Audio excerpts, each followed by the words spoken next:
ہم وہی کہیں گے جو ہمارا دین ہم کو بتاتا ہے. عمل کرو تو تمہارا بھلا ہے. محمد رسول اللہ والذین معه اشداء على الكفار رحماء بینهم. صدق اللہ مولانا العظیم وبلغنا رسوله النبی الامین الکریم ونحن على ذلك لمن الشاہدین والشاکرین والحمد للہ رب العالمین.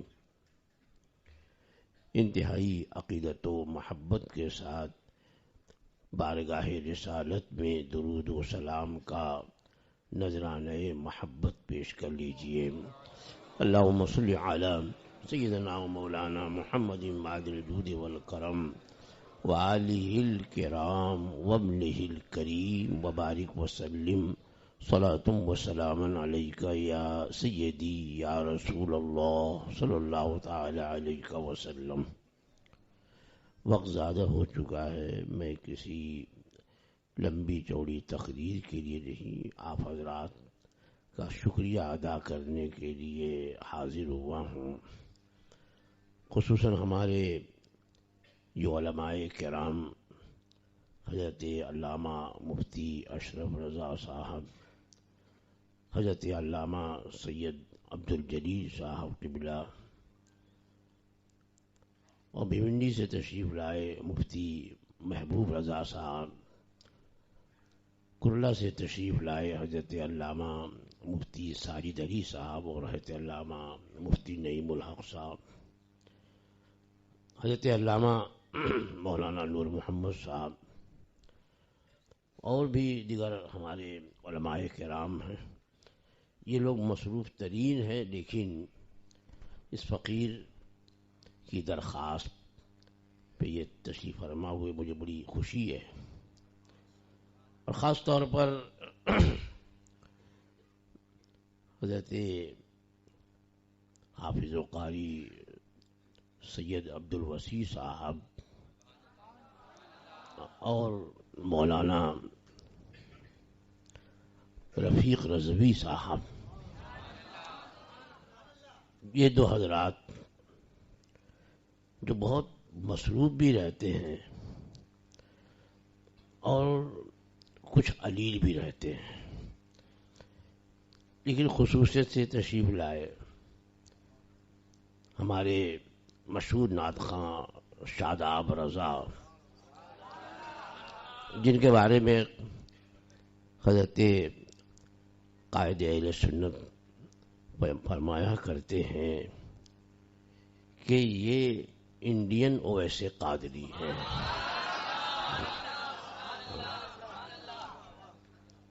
باوجود علالت کے وہ بھی تشریف لائے، انہوں نے بھی نعت کلام پیش کیا. اور مشہور نعت خواں اندلیب رسالت جناب صادق رضا رضوی صاحب، جن کو ہمارے ناظم اجلاس نے چار یار کہا، اللہ ان کی زبان مبارک کرے. اور واقعی پہلے جیسے یہ چار یار تھے، میں نے وہ وقت بھی دیکھا ہے کہ یہ چاروں ایک ساتھ کھڑے ہو کر کے نعت شریف کا نغمہ پیش کرتے تھے. پھر دوری کیا چیز ہے؟ میں نے آج سے تقریباً 3 سال یا 4 سال پہلے دونوں حضرات کو بیٹھایا، اختلافات دور ہوئے، دونوں ایک دوسرے سے گلے لگے. آئندہ کوئی کسی کے خلاف کسی طرح کی کوئی پوسٹ وغیرہ نہیں کرے گا، لیکن پتہ نہیں. اچھا، پھر اس کے بعد یہ لوگ ایک ساتھ جلسے میں شریک بھی ہوتے رہے، اور پھر اچانک پھر دوری ہو گئی. اب ان لوگوں سے گفتگو ہوئی تو نہ انہوں نے ان کے خلاف کہا، نہ انہوں نے ان کے خلاف کہا. اب کون خلاف بولتا ہے؟ کیا ان کے چاہنے والے بولتے ہیں یا ان کے چاہنے والے بولتے ہیں؟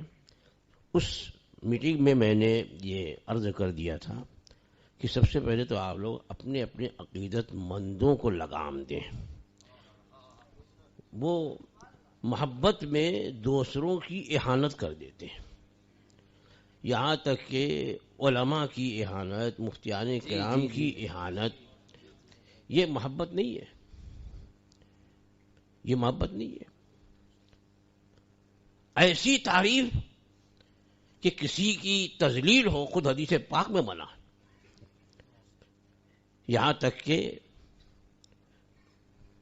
رسول اکرم سید عالم صلی اللہ تعالی علیہ وسلم نے خود اپنی تعریف کے جس میں اس موقع فرمایا کہ مجھ کو یونس ابن متیٰ پر، یعنی حضرت سیدنا یونس علیہ السلام پر فوقیت دینا اس معنی میں کہ وہ موقع پڑا تو اب آبادی چھوڑ کے چلے گئے معاذ اللہ، اس طرح کہنا، اور حضور موقع پڑا تو ڈٹے رہے، تو اس میں ایک نبی کی اہانت کا پہلو نکلتا ہے۔ سرکار نے ایسی تعریف سے منع فرمایا، اپنی تعریف کرنے سے اس طرح منع فرمایا۔ ہم تو امتی ہیں، اس لیے میں ان دونوں شخصیتوں سے کہنے کا حق رکھتا ہوں، کیونکہ حضور تاج الشریعہ علی رحمت و رضوان نے مجھے بامبے شہر کا قاضی بنایا ہے۔ سبحان اللہ، سبحان اللہ، یعنی قاضی شرع، نکاح خاں والا قاضی نہیں، سبحان اللہ، سبحان اللہ، بے شک کہ بورڈ پہ لکھا رہتا ہے چیف قاضی، اب وہ نعت خاں کر رہا ہوں، نکاح خاں ہے نہیں، مجھے یہاں کا قاضی شرع بنایا رسول بلاد بمبے کا۔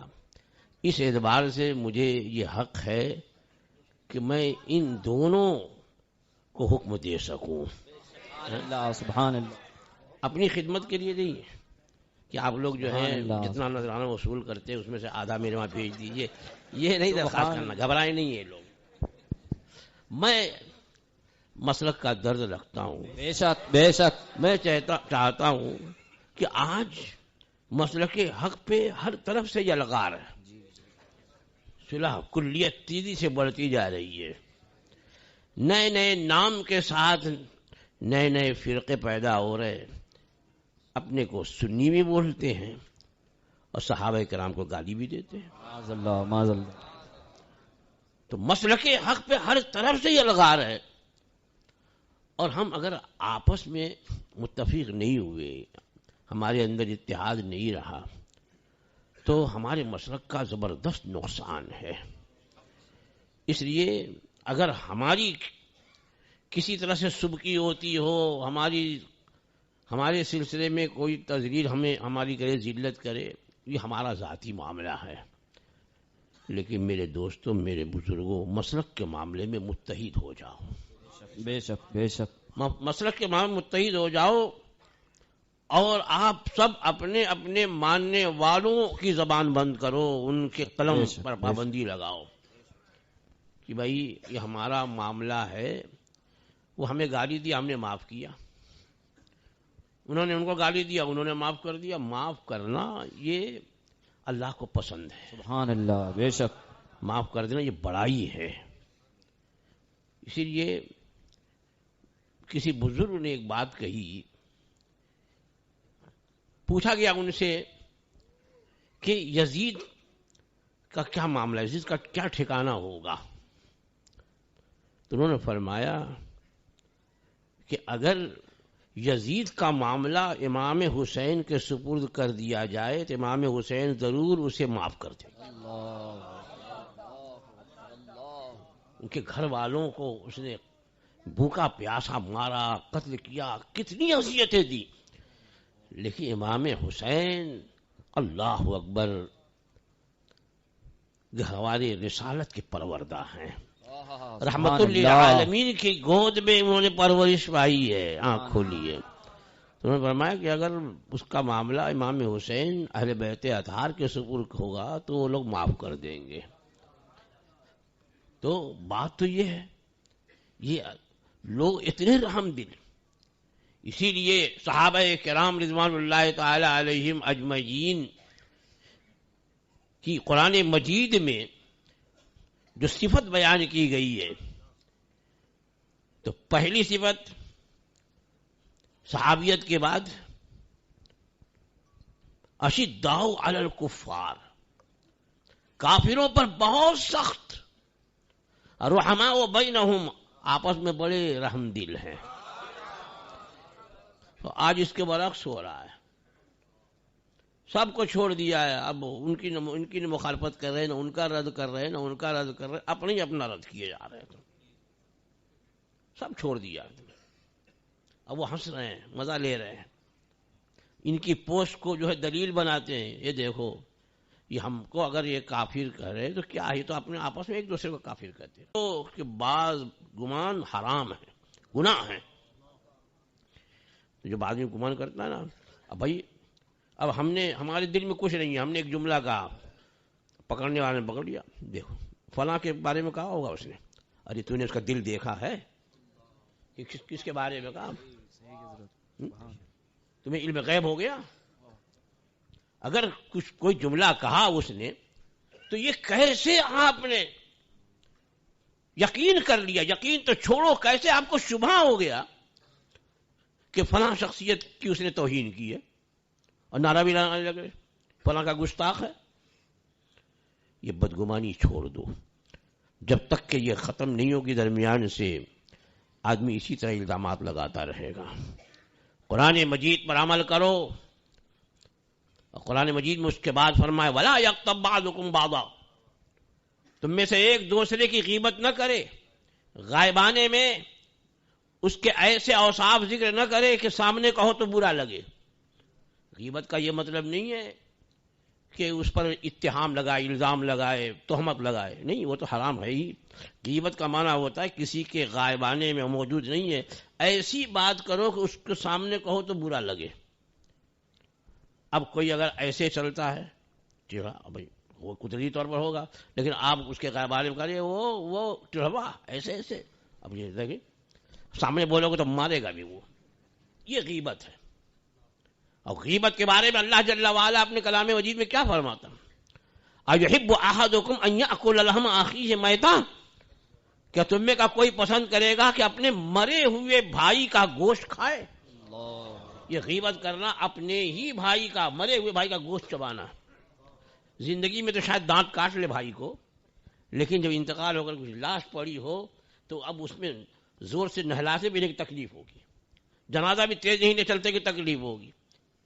انتقال کرنے کے بعد بھائی کی محبت بڑھ جاتی ہے. قرآن نے کیا فرمایا کہ غیبت کرنا، اپنے مرے ہوئے بھائی کا گوشت کھانا. اب غیبت کر رہے ہیں، بدگمانی کر رہے ہیں.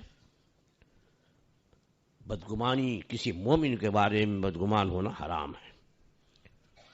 بلکہ اگر حقیقت بھی معلوم ہو جائے تو آپ نظر انداز کر دو، اس میں آپ کو ثواب ملے گا، آپ کے درجات بلند ہوں گے. تو اگر کسی طرح کی کوئی بات ہمارے مولانا رفیق صاحب کی طرف سے ان کے کانوں تک پہنچی تو میں نے اسی میٹنگ میں کہا تھا، دیکھیے اگر کوئی بات آئے تو آپ لوگ ایک دوسرے سے رابطہ کر کے اس کی صفائی کر لیں، یہ اچھا ہوتا ہے. فوراً یقین کر لینا، ارے وہ میرا چاہنے اس کا فون آیا تو نہیں. ان کی طرف سے اگر کوئی بات آپ تک پہنچی، یا ہمارے سید صاحب سید عبدالوسیع صاحب کی طرف سے مولانا رفیق صاحب کوئی بات پہنچی، اس پر فوراً یقین نہ کریں. بھائی آپ دونوں ایک پیر سے مرید ہیں تو کیوں نہیں آپ لوگ رابطہ کر کے اپنی صفائی کر لیتے؟ آپ کے بارے میں یہ سننے میں آیا، بڑا اچھا ہوتا ہے یہ. اور یہی بات میں نے اس وقت کہی تھی، لیکن پتہ نہیں کیسے کہاں سے کیا ہو گیا. اور شیطان جو ہے نا، وہ کبھی اچھائی کی طرف لوگوں کو نہیں لے جاتا. وہ کائے کو راضی ہوگا کہ لوگ مل جائیں. تو خاص طور پر آج جو میں نے ان دونوں شخصیتوں کو بلایا، اپنا درد جگر بیان کرنے کے لیے بلایا. میں پھر انہیں حکم نہیں دوں گا. میں نے ایک مطلب کہا، میٹنگ کی، درخواست کی، مل گئے. اگر کچھ بات ہوئی تھی تو دونوں پھر میرے پاس آ جاتے. بھئی میں تو دارالفتہ میں بیٹھا ہی ہوں، اسی لیے پھر آ جاتے، کوئی صورت نکل جاتی، غلط فہمیاں دور ہو جاتی، بدگمانی دور ہو جاتی. لیکن اس کو پکاتے رہے یہاں تک کہ وہ پورا پھوڑا بن گیا. تو میں ان دونوں شخصیتوں سے گزارش کروں گا آپ لوگ ایک دوسرے کو درگزر کر دو، سبحان اللہ سبحان اللہ معاف کر دو دونوں کو۔ سبحان اللہ آپ بھی سید صاحب اپنے سید ہونے کا مظاہرہ کرتے ہوئے، سبحان اللہ سبحان اللہ یہ سادات کرام کی شان رہی ہے سبحان اللہ کہ سبحان اللہ انہوں نے اپنے خون کے پیاسوں کو معاف کر دیا ہے۔ سبحان اللہ سبحان یہاں تو اللہ۔ کچھ نہیں ہے، ایک تیر بھی نہیں سبحان چلا ہے۔ اور میں حضور تاج الشریعہ کے بڑے قریب رہنے والے مولانا رفیق صاحب سے بھی عرض کروں گا، آپ کو آپ کے پیر و مرشد کا واسطہ سبحان اللہ کہ سبحان آپ اللہ اپنے دل سے اگر کچھ ہے دل میں اسے نکال دو اور آپ دونوں شیر و شکر ہو جاؤ۔ سبحان اللہ سبحان اللہ یہ میری درخواست ہے، سبحان اللہ اگر یہ سبحان لوگ اللہ۔ منظور کریں قبول کریں تو میرے لیے بہت بڑا انعام ہے ان کی طرف سے۔ اور اگر سبحان اللہ سبحان تو اللہ سید صاحب فرما رہے ہیں کہ آپ حکم دے سکتے ہیں، درخواست مت کیجیے۔ ہاں تو ملا دیا جائے۔ اور ماشاءاللہ ہمارے مولانا رفیق صاحب بھی کچھ سبحان فرمائیں اللہ گے۔ آپ کا اگر دل دکھا ہے، سبحان اللہ آپ کا دل کسی بات سے دکھا ہے تو سید صاحب کی طرف سے میں آپ سے معافی مانگتا ہوں۔ اللہ اکبر اللہ اکبر۔ اب میں چاہتا ہوں کہ دونوں شخصیتیں کوئی نعت کا ایک شعر ایک ساتھ پڑھیں۔ سبحان اللہ، نعرہ تکبیر، نعرہ تکبیر، نعرہ رسالت، نعرہ رسالت، حضور محمود العلا